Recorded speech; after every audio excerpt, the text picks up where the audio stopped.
Hi hello friends, இன்றைக்கி நம்ம சேனலில் ஒரு சூப்பரான சிக்கன் சுக்கா கிரேவி தான் எப்படி செய்கிறதுன்னு பார்க்க போகிறோம்.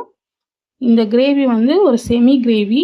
இதை ட்ரையாக பண்ணிங்கன்னா நமக்கு வந்து நல்ல சுக்கா மாதிரி இருக்கும். நான் இது தேங்காய் பால் சாதத்துக்குனால கொஞ்சம் செமி கிரேவியாக பண்ணியிருக்கேன். டேஸ்ட்டு ரொம்பவே சூப்பராக இருக்கும். நல்லா மைல்டான ஒரு தேங்காய் பால் சாதம், நல்லா ஸ்பைசியான ஒரு சிக்கன் சுக்கா கிரேவி. இப்போ இது செய்கிறதுக்கு ஒரு 4 துண்டு கிராம்பு, 2 துண்டு பட்டை, கொஞ்சமாக கல்பாசி, 2 ஏலக்காய், ஒரு 6 பூண்டு தோலோடு எடுத்திருக்கேன். இதை நல்லா தட்டி எடுத்துக்கலாம். இப்போ கடாயில் ஒரு 3 டேபிள் ஸ்பூன் நல்லெண்ணெய் ஊற்றிருக்கேன். எண்ணெய் சூடானதும் நம்ம எடுத்த பொருள்லாம் சேர்த்துட்டு, ஒரு 3 காஞ்ச மிளகா, ஒரு கொத்து கருவேப்பிலை சேர்த்துட்டு, இந்த பூண்டு நல்லா ப்ரௌன் ஆகணும், அந்த அளவுக்கு நல்லா ஃப்ரை பண்ணி விடுங்க. இது ஃப்ரை பண்ணும் போதே நல்லா வாசனையாக இருக்கும். இப்போ ஒரு 2 பெரிய வெங்காயம் நீல வாக்கில் கட் பண்ணி வச்சுருக்கேன், அதையும் சேர்த்துட்டு நம்ம நல்லா வதக்கிக்கலாம். இப்போ வெங்காயம் நல்லா ப்ரௌனாக வதங்கணும், அந்த அளவுக்கு நல்லா வதக்கி விடுங்க. இப்போ இந்தளவு நல்லா கலர் மாதிரி வெங்காயம் வதங்கி வந்துருச்சு. இப்போ இதில் ஒரு 1.5 டேபிள் ஸ்பூன் அளவுக்கு இஞ்சி பூண்டு பேஸ்ட்டு சேர்த்துக்கலாம். சேர்த்துட்டு இதோட பச்சை வாசனை போக நல்லா வதக்கி விடுங்க. நான் ஒரு 2 பெரிய தக்காளி கட் பண்ணி வச்சுருக்கேன், அதையும் சேர்த்துக்கலாம்.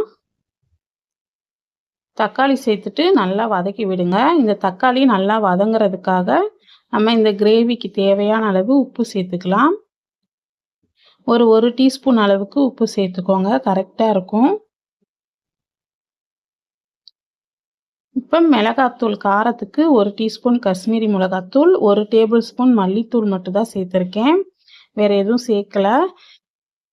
சேர்த்துட்டு இதை நல்லா நம்ம வதக்கி விடலாம். நல்லா வெங்காயம் தக்காளியெல்லாம் நல்லா சாஃப்டாக வதங்கணும். இது கூடவே வாசனைக்காக காம்பு மட்டும் கிள்ளி ஒரு பச்சை மிளகாய் சேர்த்துக்கோங்க.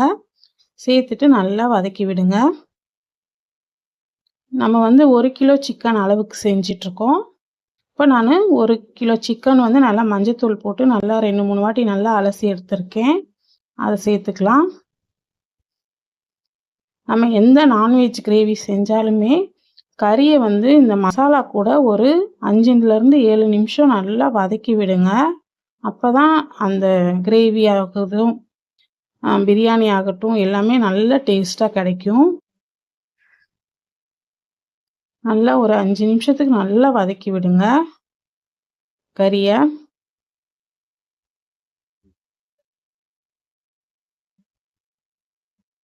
இப்போ நல்லா வதக்கியாச்சு. இதை மூடி போட்டு ஒரு 5 நிமிஷம் அப்படியே மீடியம் ஃப்ளேமில் வச்சு விடுங்க. 5 நிமிஷத்தில் நம்ம தண்ணி எதுவுமே சேர்க்கலை, சிக்கன்லேயே நல்லா தண்ணி விட்டு ஒரு பாதி அளவுக்கு நல்லா வெந்து வந்திருக்கு சிக்கன்.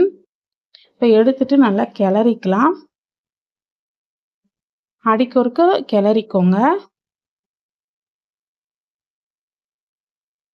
இப்போ நல்லா கிளறிட்டு இதில் நம்ம கரம் மசாலா எதுவுமே போடலை, நம்ம முன்னாடியே எல்லாமே இடித்து தான் சேர்த்துருக்கோம், அதனால் நான் எதுவும் சேர்க்கலை. உங்களுக்கு விருப்பம்னா நீங்கள் கரம் மசாலா, சிக்கன் மசாலா கூட ஒரு டேபிள் ஸ்பூன் சேர்த்துக்கலாம், நான் சேர்க்கலை. இப்போ இதில் மிளகுத்தூள் ஒரு டீஸ்பூன் அளவுக்கு சேர்த்துக்கோங்க. கொஞ்சம் தூக்கலாகவே மிளகுத்தூள் சேர்த்துக்கலாம், அப்போ தான் நல்லா டேஸ்ட்டாக இருக்கும். அப்புறம் ஒரு கொத்து கருவேப்பிலை சேர்த்துட்டு மூடி போட்டு ஒரு 10 நிமிஷம் அப்படியே விடுங்க. 10 நிமிஷத்தில் நம்ம கறி நல்லா இன்னும் கொஞ்சம் நல்லா வெந்து வந்துடும் சாஃப்டாக. இப்போ எடுத்துட்டு நல்லா கிளறிக்கலாம்.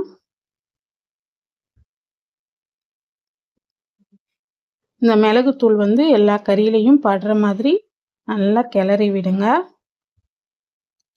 நல்லா கிளறி விட்டுட்டு ஒரு கைப்பிடி நிறையா கொத்தமல்லி கட் பண்ணி வச்சுருக்கேன், அதை பொடியாக கட் பண்ணி சேர்த்துக்கோங்க. சேர்த்துட்டு மூடி போட்டு ஒரு 5 நிமிஷம் அப்படியே ஃபுல் ஃப்ளேமில் வச்சு எடுங்க. நம்ம கிரேவி நல்லா ரெடி ஆகிடும்.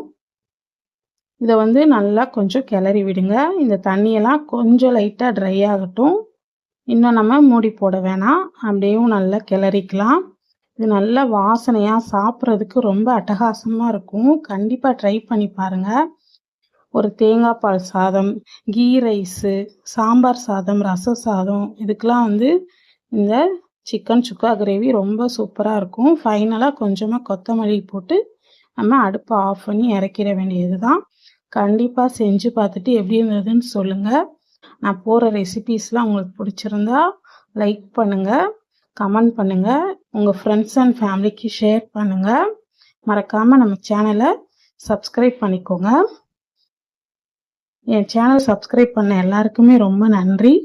இன்னொரு வீடியோவில் சந்திக்கிறேன். பாய், வணக்கம்.